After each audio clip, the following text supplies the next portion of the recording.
নমস্কার। খবরদার কথা নয়, আমরা বলি বটে কথা নয়, কিন্তু আমরাই সবচেয়ে বেশি বলি এই কারণ কথা বলার লোক কমে যাচ্ছে। বোঝেন সবাই, বুঝতেও পারেন, বলার চেষ্টাও করেন, কিন্তু বলেন না। আপনারা তো ভাবছেন আমরা বাংলাদেশ নিয়ে কথা বলবো, ঘটনা তা না। বাংলাদেশ নিয়ে তো আছেই, হয়তো এতক্ষণে আপনারা শুনেও গেছেন বাংলাদেশের নতুন খারাপ পরিচালনা করবে দেশ। সব এগুলি পুরনো কথা। আমরা যে বিষয়টায় আসবো সেটা হচ্ছে ভারতবর্ষের আবহাওয়ার পরিবেশ ব্যাপকভাবেই পরিবর্তন হয়ে যাচ্ছে। এর পরিপ্রেক্ষিতে কেরালায় ওয়ানাডে দেখছেন কি অবস্থা হচ্ছে। সর্বশেষ খবর যা পেলাম 400-র ওপরে মারা গিয়েছে। এটা প্রাকৃতিক দুর্যোগ। এছাড়া উত্তরাখণ্ড, হিমাচল প্রদেশ হচ্ছে, দিল্লিতে হয়ে গেল, ছাত্ররা মারা গেল দেখলেন বেস পয়েন্টে জল ঢুকে গিয়ে।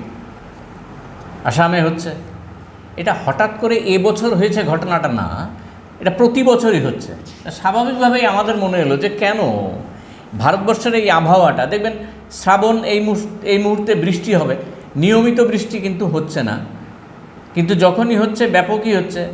আবার কোনো কোনো সময় যে সময় বৃষ্টি হওয়ার দীর্ঘদিন ধরে যে জিনিসটি ছিল, বৃষ্টি হতো, সেটা হচ্ছে না।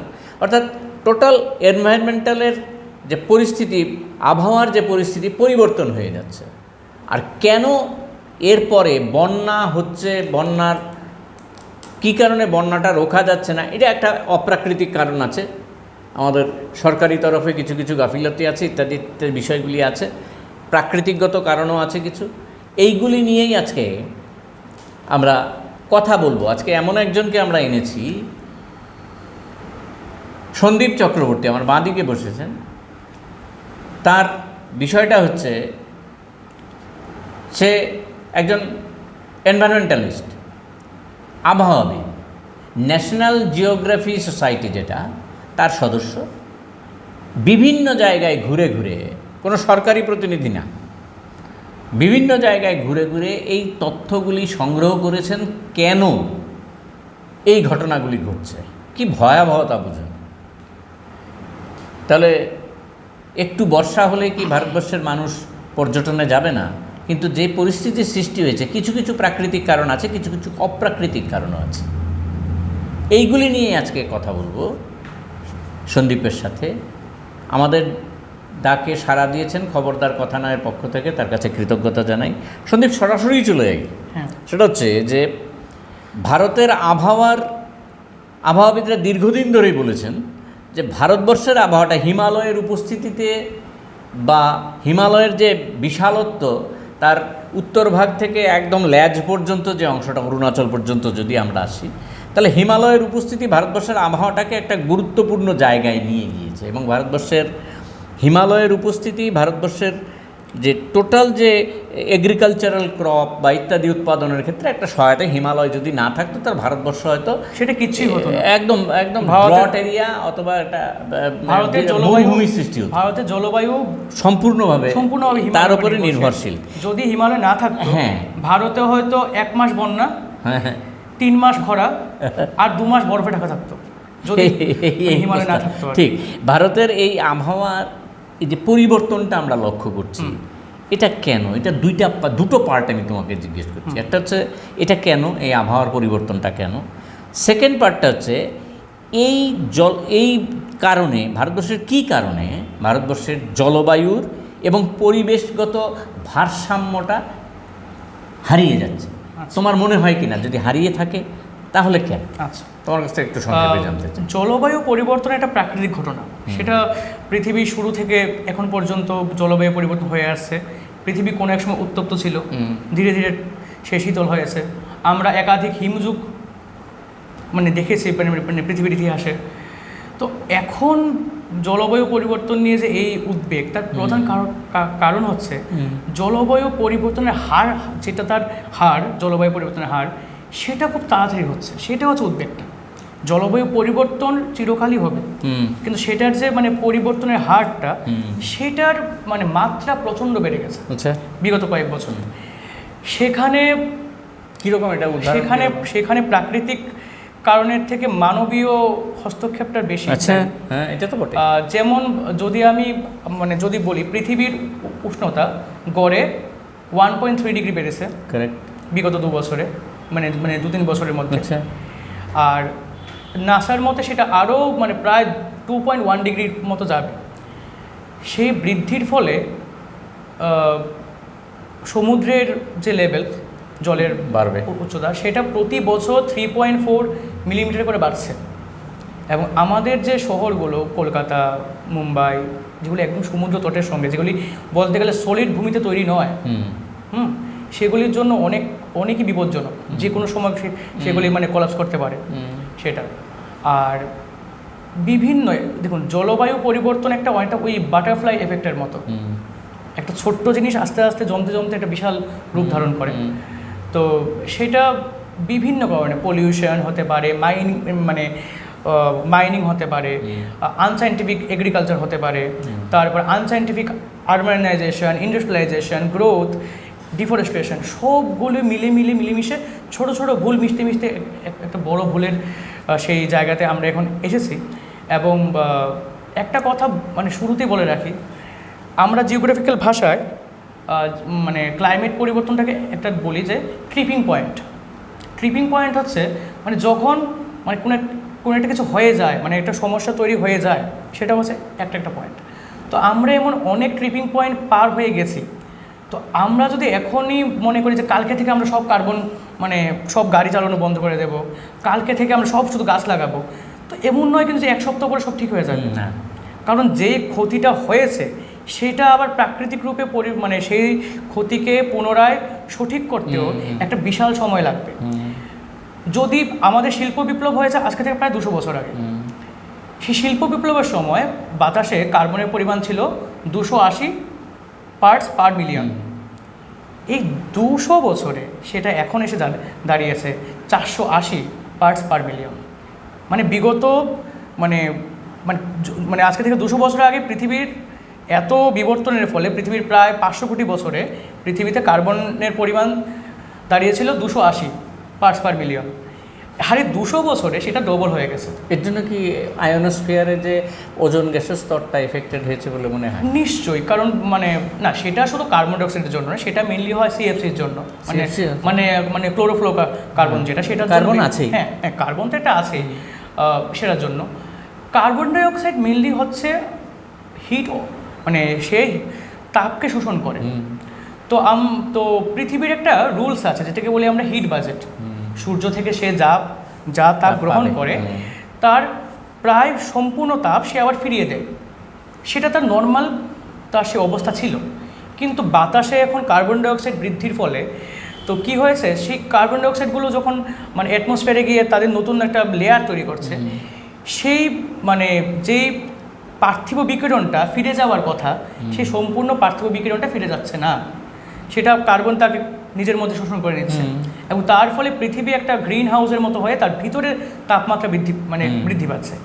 এবং সেইটা থেকে যদি আমি এখন একদম ভারতবর্ষের এখানে যদি আসি, কেন ভারতবর্ষে এখন এত মানে সাইক্লোন হচ্ছে, এত মানে বৃষ্টি এত মানে আনপ্রেডিক্টেবল? এইটা জানার আগে ওই যে আমরা যেটা চিন্তা করছি যে এই যে ঘটনাগুলি তুমি বললে, এর জন্য কি এই যে জলবায়ু এবং পাশাপাশি তার পরিবেশের ভারসাম্য কি ক্ষতিগ্রস্ত হচ্ছে? নিশ্চয়ই ক্ষতি হয়েছে চলছে, কারণ পৃথিবী এটার জন্য তৈরি ছিল না। এই উত্তাপ বৃদ্ধি পৃথিবীর স্বাভাবিক বৃদ্ধি নয়। এই মানে সমুদ্রের জলের উচ্চতা বৃদ্ধি স্বাভাবিক বৃদ্ধি নয়। তো অস্বাভাবিক জিনিসগুলি তো প্রত্যেকের উপরে তার খারাপ প্রভাবই আনে। আপনি যদি একদম মানুষ হয়, হঠাৎ আমার শরীরের তাপমাত্রা বেড়ে গেলে যেমন জ্বর আসে, কমে গেলে সর্দি হয়, তো পৃথিবীও যখন তার তাপমাত্রা হঠাৎ করে বেড়ে যাচ্ছে বা হঠাৎ করে সেই মানে সমস্যাগুলি দেখা দিচ্ছে, তো প্রভাবটা তার উপরে পড়বে। তো কথা হচ্ছে কি, আমার আপনার শরীর খারাপ হলে প্রভাবটা আমার আমার পরিবারে পড়ে, কিন্তু পৃথিবীর শরীর খারাপ হলে সেই প্রভাবটা সবার উপর পড়ে, অনেকটা জায়গায় সবার উপর পড়ে। সেটাই এখানে কি একটা কথা বলতে পারি যে আমরা এই যে 1000 মিটার উচ্চতায় টেম্পারেচার যে লস করে যত উপরের হ্যাঁ। দিকে যায় 6.4 করে হ্যাঁ, নামে, হ্যাঁ। এই যে ল্যাপস রেটটা, হ্যাঁ। এটাতেও কি গন্ডগোল হচ্ছে? নিশ্চয়ই, কারণ কেন, ওয়াটার ভ্যাপারগুলো তাদের জায়গা পরিবর্তন করছে। কার্বন মানে যে উষ্ণতাটা একটা মানে মানে কমার কথা, যতটুকু পরিমাণে কমার কথা, মানে 6.5 6.4-এ, কংক্রিটের জঙ্গল হওয়ার ফলে কি হচ্ছে, কংক্রিট সকালবেলার হিটটাকে অ্যাবজর্ব করে রাখে, তো সেই হিটটা সেই পরিমাণে কমছে না। এবং মানে যেহেতু বাতাসে ধূলিবালির পরিমাণ বাড়ছে, বাতাস তত ভারী হচ্ছে, এবং একটা জিনিস যত ভারী হবে তার তাপ শোষণ ক্ষমতা তত বৃদ্ধি পাবে, ফলে সেই ল্যাব স্টেটও সেই সমস্যাটা দেখা দিচ্ছে। ঠিক এই জায়গায় একদম। তো এই ভারসাম্য চেঞ্জ হওয়ার পরিপ্রেক্ষিতেই কি আমাদের এই যে হ্যাবকগুলি হচ্ছে, যেমন এই যে পরপর কয়েকটা ভূমিধসের ঘটনা, তোমাকে যদি আমি জিজ্ঞেস করি তোমার অনেকটা সুবিধা হবে। এই যে আমাদের উত্তরাখণ্ডে হলো, তারপরে ওই যে জসিমঠ ঘটনা, এটা কিন্তু হঠাৎ করে একদিন হয় না, অনেক দিন ধরে হচ্ছে, এবং তারপরে লাস্ট ওয়ানার্ডের ঘটনা। এইগুলি কেন এত হ্যাবক হচ্ছে কেন? এটা প্রকৃতি তো তার একটা নিজের মানে খেলায় আছে, কারণ হিমালয় এখনও বাচ্চা, ইয়ং ফোল্ডেড মাউন্টেন, সে এখনও বড় হচ্ছে, সে এখন স্টেবল নয়, সে এখনও তার যে সে এখনও শক্তিশালী হয়নি তার অ্যালপাইন যুগে। হ্যাঁ, তো এটা তো হচ্ছে একটা কারণ। কিন্তু আমাদের যে আমার যে অভিজ্ঞতা বা আমার যে বিভিন্ন খোঁজখবর থেকে জানা, সেখানে মানুষের দায় অনেক বেশি, মানে প্রকৃতি থেকে মানুষের দায় অনেক বেশি।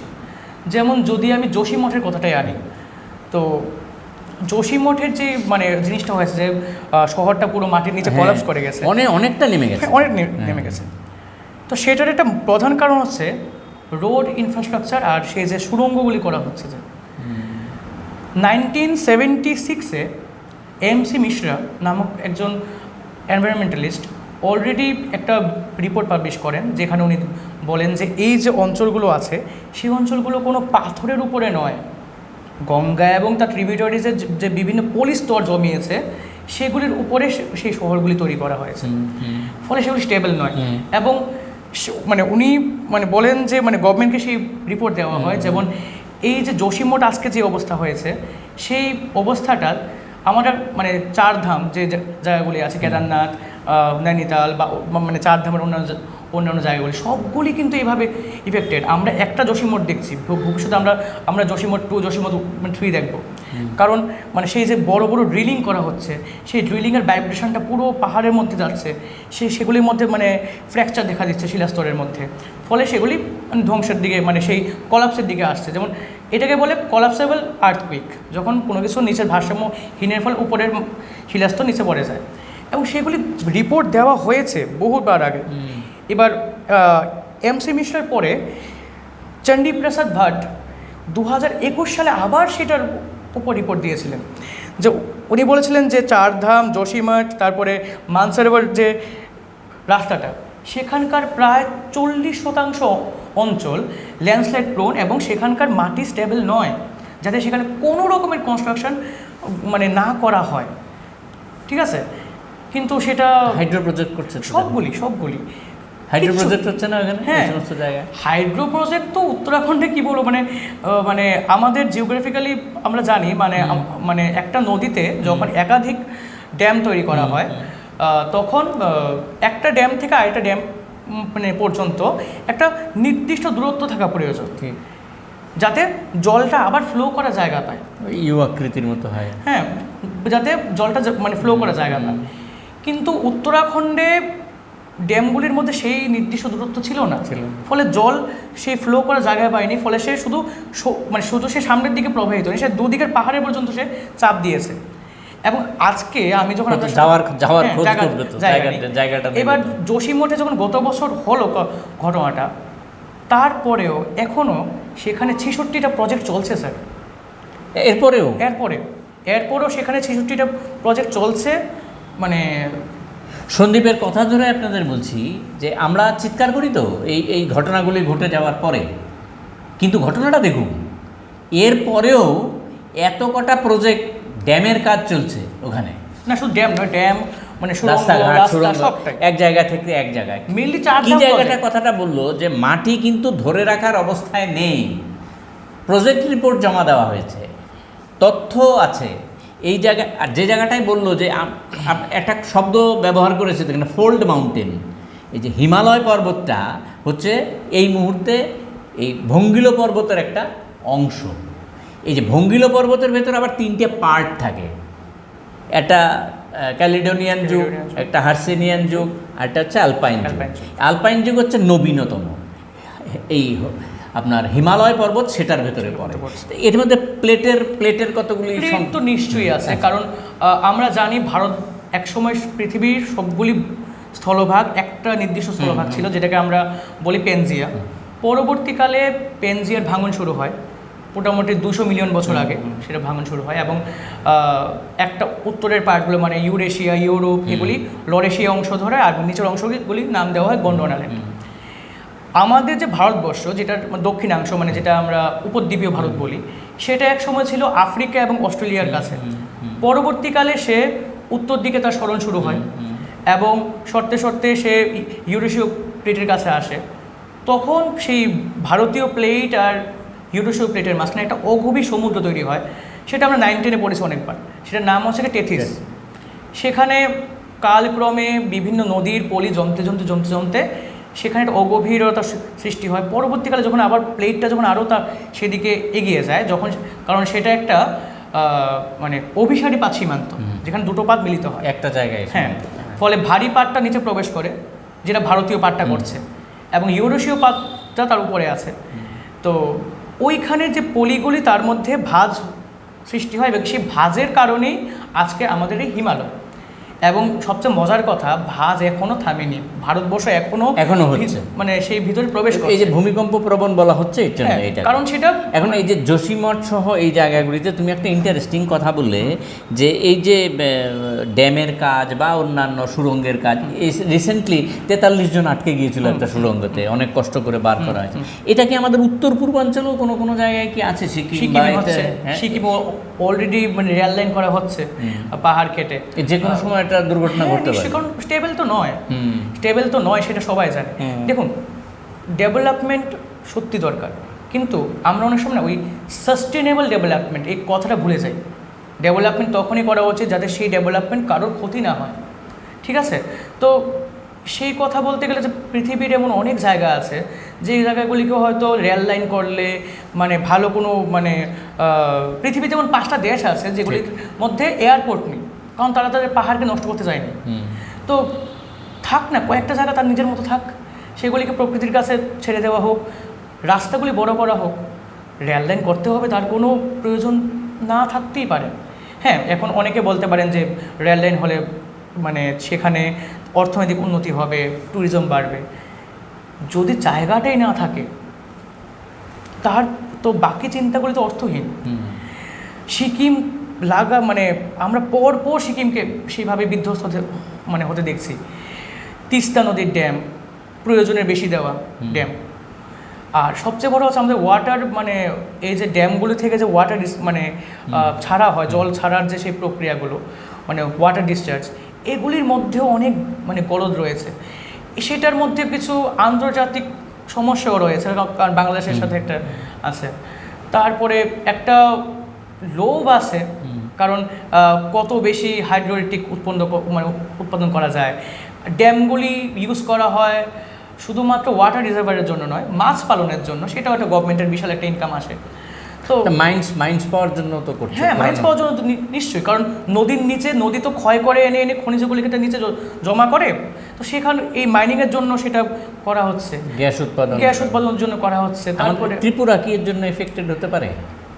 ত্রিপুরা আমাদের পুরো পৃথিবী 7টা প্রধান পাত, 8টা মাঝারি পাত এবং 20টা ছোট ছোট পাতে বিভক্ত। এর মধ্যে একটা ছোট পাতের মানে পাতরেখা, পাতের প্রান্ত, পাতসীমা, সেটা মানে ত্রিপুরার মধ্যে দিয়ে গেছে, এবং ত্রিপুরাতে ভূমিকম্প হওয়ার এটা একটা মানে কারণ।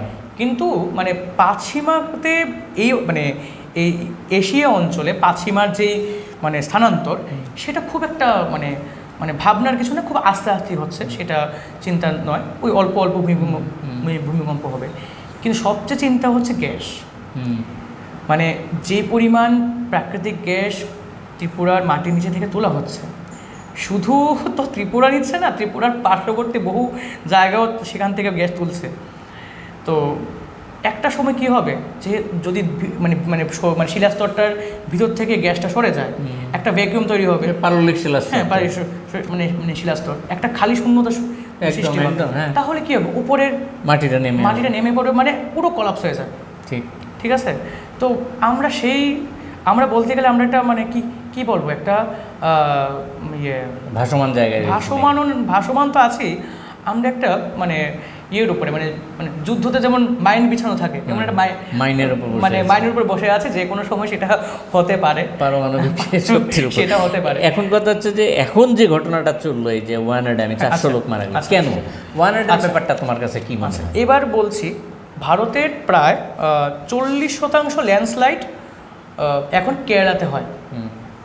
তার একটা বিশাল কারণ হচ্ছে আরব সাগরের জলের উষ্ণতা বৃদ্ধি। আরব সাগরের জলের উষ্ণতা, মানে তার দক্ষিণাংশের উষ্ণতা, সেটা বৃদ্ধি পাচ্ছে, এবং যেই পরিমাণ বৃষ্টি হওয়ার কথা মানে ছিল, মানে মুম্বাই গুজরাট সেক্টরে, ওই বৃষ্টিটা এসে পড়ছে আরও নিচে, মানে সেটা কঙ্কন উপকূল ক্রস করে করমণ্ডলের মানে মালাবার এসে পড়ছে। তো 1948 সালে যেখানে প্রতিদিন বৃষ্টির পরিমাণ ছিল 33 mm, সেখানে এই 2024-এ সেখানে বৃষ্টির পরিমাণ প্রতিদিন 200 ক্রস করে গেছে।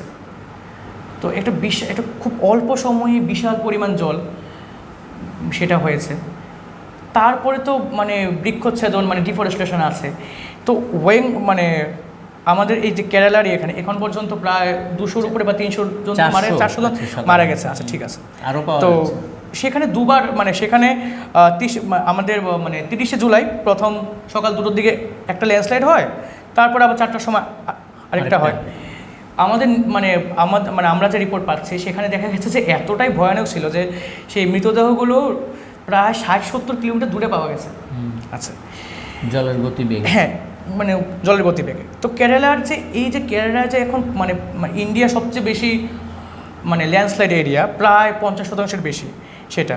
তো এই যে ওয়ারাঙ্গান নিয়ে যে এত চিন্তাধারা, 2011 সালে, মানে প্রায় আজকে 10 বছরের বেশি হয়ে গেছে, ওয়েস্টার্ন ঘাট, হ্যাঁ আমি এটাই জিজ্ঞেস করব, পশ্চিম ঘাট পর্বতের কি কোনো সমস্যা এখানে আছে?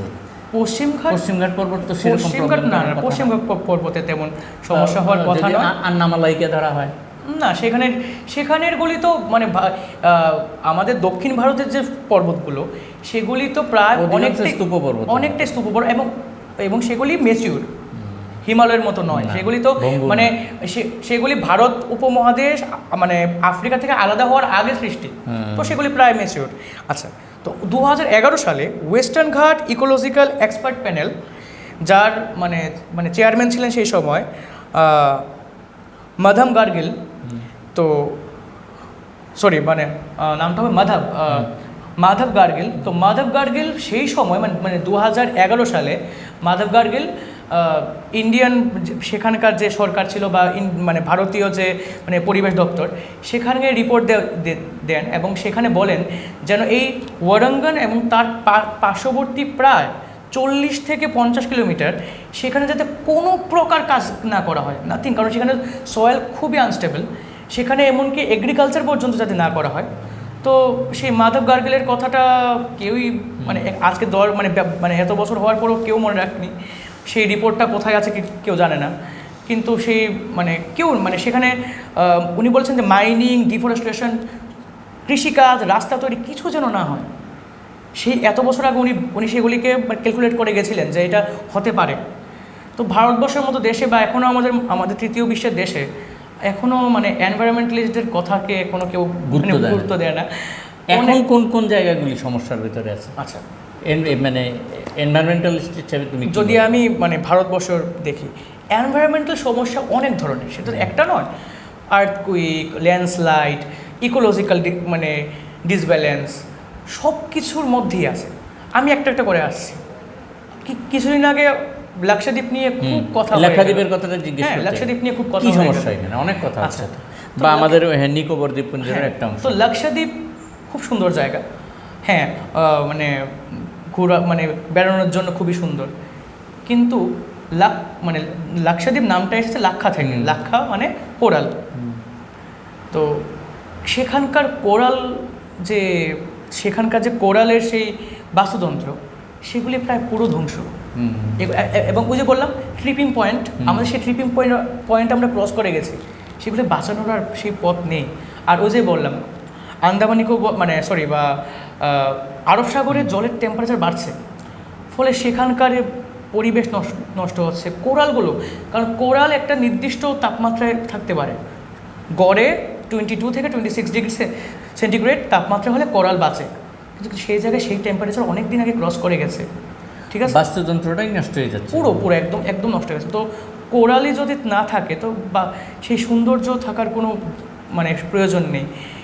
সমুদ্রে টক্সিনেশন বাড়ছে, কারণ বিভিন্ন কেমিক্যালগুলো সমুদ্রে পড়ছে। তারপরে এই যে সামুদ্রিক প্রাণীরা যখন মারা যাচ্ছে, তো সেগুলি থেকে টক্সিনেশন বাড়ছে। প্লাস্টিক দূষণ একটা বিশাল কারণ।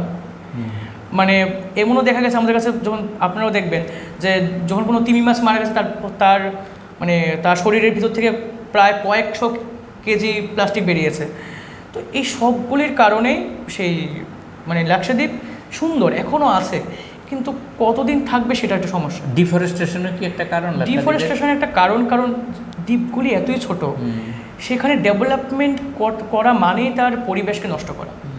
ছোট ছোট দ্বীপ, একদম 32টা আইল্যান্ডস আছে, তার মধ্যে সবগুলি তো মানে মানে মনুষ্য বসবাসযোগ্য নয়। আর যদি নিকোবরের দিকে আসি, নিকোবর হচ্ছে ইন্ডিয়ান প্লেট, অস্ট্রেলিয়ান প্লেট আর সুন্ডা প্লেট, এই তিনটা প্লেটের কনভার্স একটা জায়গায় এসে করেছে, ফলে জায়গাটা এমনি আনস্টেবল। আর ফলে সেখানে বছরে ছোটোখাটো সুনামি, একটু ভূমিকম্প প্রায় হচ্ছে, যেগুলি মানে ততটা মানে আমরা মানে গুরুত্ব দিই না। আর সেখানকার পরিবেশ একসময় এতটাই মানে নিট অ্যান্ড ক্লিন ছিল, কারণ মানুষজন ছিল না, একদম প্রকৃতির কোলে ছিল। ফলে এখন যখন ধীরে ধীরে উন্নয়ন বাড়ছে বা বিভিন্ন মানবীয় কর্মসূচি বাড়ছে, ওইখানেও আমরা এখন মাইনিংয়ের চেষ্টা চলছে সমুদ্রের নিচে। তো সেই সমস্যাগুলো নিকোবরেও ফেস করছে, আন্দামানও ফেস করছে। একটা খুব সুন্দর একটা উদাহরণ দিই, যখন আমাদের সুনামি হয় 2004-এ হয়তো, তো আন্দামান নিকোবরে একটা দ্বীপ আছে সেন্টিনেলিজ আইল্যান্ড, সেখানে কারোর যাওয়ার পারমিশন নেই। এখানে একটা খুব আদিম জনগোষ্ঠী বাস করে সেন্টিনেলিজ, এখন 120 বা খুব কম 120টা। এবার যখন সুনামি হয়েছিল, প্রত্যেকে আমরা শিওর ছিলাম যে সেন্টিনেলিজ পুরো ধ্বংস হয়ে গেছে, নেই তারা। পরবর্তী সময় যখন ড্রোন দিয়ে দেখা হয়, আমরা দেখে অবাক যে একজন সেন্টিনেলিজে মারা যায়নি, কারণ তারা প্রকৃতির সঙ্গে আসে। তারা প্রকৃতির ভাষা আমাদের থেকে অনেক ভালো বুঝতে পারে। তারা অনেকে বুঝে গেছে যে একটা বড় ঢেউ আসছে, কিছু সমস্যা, তারা অলরেডি পাহাড়ের উপর চলে গেছে। তো এই যে মানে জ্ঞানগুলো, তো এটা যদি মানে এনভায়রনমেন্টকে যদি খুব গুরুত্বপূর্ণভাবে নেওয়া হতো, যোশীমঠ হয় না, তারপরে ওয়ারাঙ্গন হয় না, কেরালায় এই অবস্থাগুলি হয় না। তো এখন ভাবার সময়। বেঙ্গালুরুর তাপমাত্রা 42 ডিগ্রি হয় না। বেঙ্গালুরুকে একসময় বলা হতো উদ্যান নগরী, খুব মানে সুন্দর মনোরম ওয়েদার ছিল, এখন 42 ডিগ্রি ক্রস। এখন এমনিতেই এই বছর হিট ওয়েভ গেছে, কারণ এল নিনো এই বছর প্রবাহিত হয়েছে, এবং আমরা জানি যে যেই বছর এল নিনো প্রবাহিত হয়, সেই বছর মৌসুমি বায়ু একটু তার মানে একটু তার দেরি হয়ে আসতে, একটু সে মানে ঠিকমতো তার পথ সেইভাবে ফ্লো করে না, মানে আনসার্টেন হয়ে যায়। সেটা তো একটা ঠিক আছে, কথাটা ঠিকই আছে, কিন্তু ওই আনসার্টেনটাই ভয়ানক। যে বৃষ্টিটা, যেমন কিছুদিন আগে আমি আমার বাড়িতেই কথা বলছিলাম, বর্ষাকাল এলো, বৃষ্টিটা প্রথম হলো, হঠাৎ করে বৃষ্টি বন্ধ। কিন্তু তো আমার মা বলছিল, কি রে হঠাৎ বৃষ্টি নেই, কী অবস্থা? আমি মাকে মানে খুব মানে হাস্যকরভাবে ভাবে বলেছিলাম যে এটা অনেকটা যুদ্ধের আগে শান্তির মতো। তো ওই সেম তখন দেখতে পাচ্ছি যুদ্ধটা, মানে আমার কিছু বন্ধুরা যারা শান্তিনিকেতনে পড়ে, ওরা দেখছে যে সেখানে কোপাই নদীর জল 15 ফুট 16 ফুট উপর দিয়ে বইছে। তারপরে তিস্তার অবস্থা ভয়ানক। তো সেগুলি সবই তো দেখছি আমরা। সিমলার অবস্থা খারাপ, উত্তরাখণ্ড তখন বলতে গেলে মানে কি বলবো, মানে ক্লাইমেটের হট কেক হয়ে গেছে, মানে সবচেয়ে প্রথম তার উপরেই সব কিছু আসে। তাহলে এগুলির সঙ্গে প্রাকৃতিক কারণের সঙ্গে অপ্রাকৃতিক কারণও যুক্ত এবং অপ্রাকৃতিক কারণটাই এখানে মুখ্য হয়ে দাঁড়ায়। কারণ আমরা মানে সেইভাবে নষ্ট করছি, জেনে শুনে নষ্ট করছি। যে প্ল্যানগুলোকে শুধুমাত্র অর্থনৈতিক লাভের জন্য করছে, সেগুলিকে একটু পরিবেশ দিয়েও মানে চিন্তা ভাবনা করলে হয়। ঠিক। সুদীপকে অনেকক্ষণ আটলাম। আমরা অনুষ্ঠান শেষ করার আগে এই কথাই বলতে চাই, যেটা শেষ করবো, সে প্রাকৃতিক কারণ তো আছেই, প্রকৃতিকে দমানোর চেষ্টা করার থেকে অপ্রাকৃতিক বিষয়গুলি যদি আমরা মানুষের কথা ভেবে চিন্তা করি, বিকল্প নেই তা না, বিকল্প আছে, বিকল্প খুঁজলেই পাওয়া যায়। বিকল্প যদি পরিবেশকে নষ্ট করার জন্য যদি বিকল্প হয়, সেই বিকল্প তো মানুষের জন্য না, বিকল্প নিশ্চয়ই আছে। শুধু ভাবাবেগ দিয়ে, শুধুমাত্র রাজনৈতিক চিন্তা ভাবনা দিয়ে পরিবেশকে টেকানো যায় না। সবাইকে ভাবতে হবে, চিন্তা ভাবনা করতে হবে।